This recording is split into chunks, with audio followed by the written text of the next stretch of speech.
Olá, como vai? Quarta-feira, avançamos na semana, metade da semana, hoje dia de irmos à igreja à noite, fazer oração, pedirmos, agradecermos, fazermos nossas preces, orarmos pelas famílias, orarmos pelos nossos irmãos, pelos que estão hospitalizados, pelas nossas necessidades, para que Deus santifique a nossa vontade, e é sobre a vontade que vamos meditar hoje, vamos fazer esta reflexão muito solene, muito importante. Então a vontade ela é imanente do ser.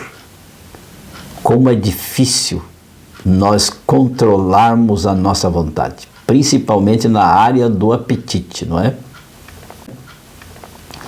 A palavra vontade do hebraico é telema agi, entregar inteiramente, sem reservas, incondicional. Quando nós nos unimos em casamento, nós fundimos a nossa vontade com a vontade da nossa consorte, da nossa esposa, da nossa futura mulher, né? A mulher ao homem e vice-versa. O oficiante fala: você deseja ter a pessoa da fulano de tal como seu único esposo, como sua única esposa, preservar inteiramente para ela, sendo ela a única mulher da sua vida, não tendo outra no lugar dela, e parará, você está disposto a conviver com ela na riqueza e na pobreza, na saúde e na doença? Isto é fundamental, é profundo e solene. Jesus trouxe um novo conceito, uma nova visão de cristianismo, porque na época os cristãos, eles estavam lá na igreja, estavam vivendo, adorando, mais para serem servidos e não para servir. E olha o conceito de religiosidade, de cristianismo, né, que o próprio Cristo, que é a fonte do cristianismo, ele é o cristianismo em pessoa.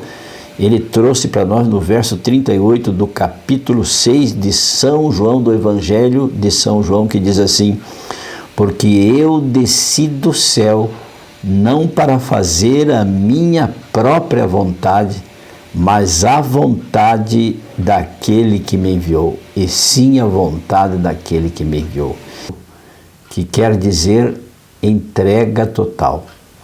Jesus mudou o conceito de religiosidade, não é? Eu tenho aqui na minha Bíblia, eu tenho aqui uma anotação sobre como nós devemos administrar a nossa vontade, não é?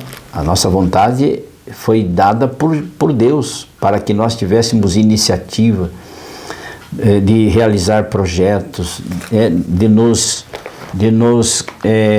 unirmos em casamento, né, numa só carne. Isso desperta a nossa vontade, a vontade de nos alimentar, não é? De vontade de cuidarmos do nosso corpo, da nossa vida, a vontade de nos relacionarmos, a vontade de ter as coisas, a vontade de possuir as coisas, não é?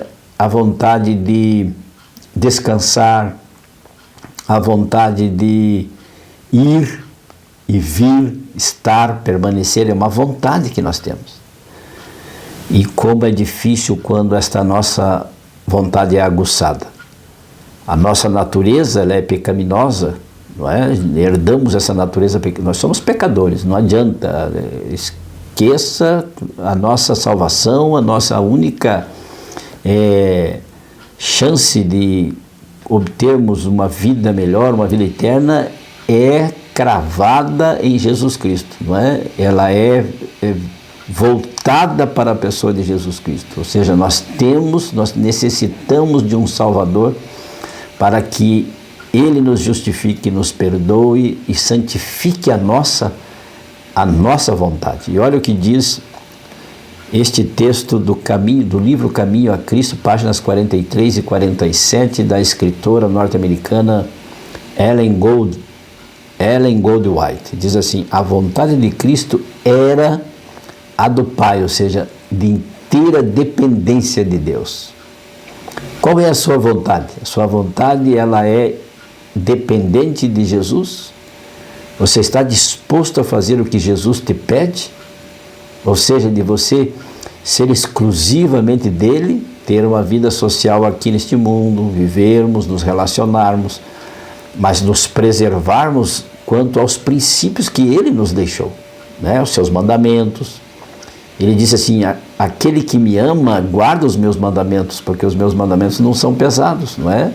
Aquele que me ama e não guarda os mandamentos é toda a palavra de Deus, todos os princípios, todas as normas, preceitos. Aquele que diz que ama a Deus e não guarda toda a sua palavra é mentiroso, diz a Bíblia. A vontade é algo sublime. E Jesus então traz para nós esse conceito, porque nós não vamos à igreja. Jesus, quando disse isso para nós assim: olha, eu desci do céu não para fazer a minha vontade, mas a vontade daquele que me enviou, ou seja, do meu Pai, de Deus. Porque nós não vamos à igreja para ser servido. Você vai à igreja para servir. Você vai lá para se tornar um servo, um discípulo do Senhor. O cristianismo não é nada mais, nada menos do que você se tornar servo.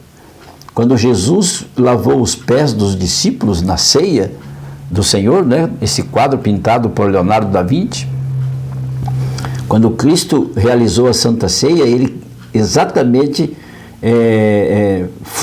colocou os alicerces da religiosidade do cristianismo verdadeiro, ou seja, ele cingiu-se com a toalha, com a bacia de água, e foi lavar os pés dos discípulos para deixar a lição de que nós, cristãos, nós devemos nos tornar servos. Ele, que era o mestre, veio como servo para servir, para dar a sua vida em nosso favor e para demonstrar que a verdadeira religiosidade, que o verdadeiro cristianismo é nós entregarmos, nós nos submetermos, não é? Fundirmos a nossa vontade à vontade do Pai. E quando nós fazemos isso, nós nos tornamos servos, serviçais, fraternos, não é?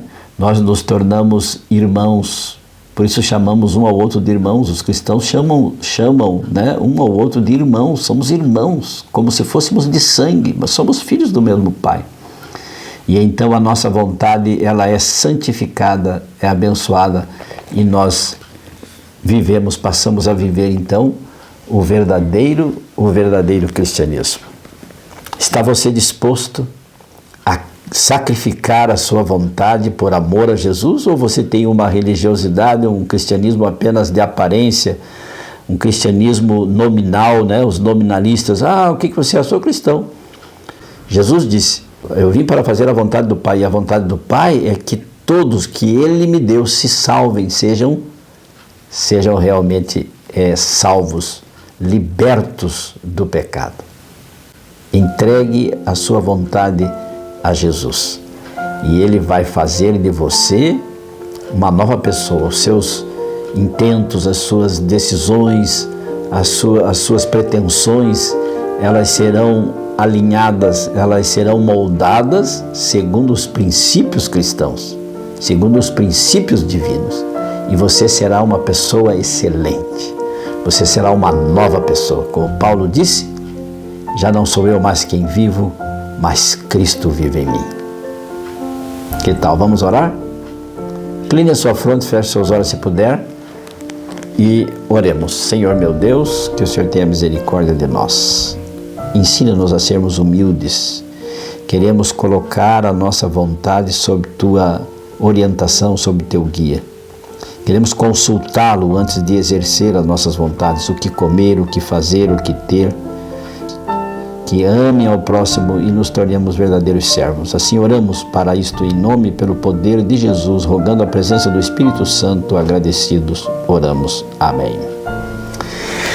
E lembre-se, amigo, amiga, aquele que ouvir a palavra de Deus, este habitará seguro, em paz, tranquilo e sem temor.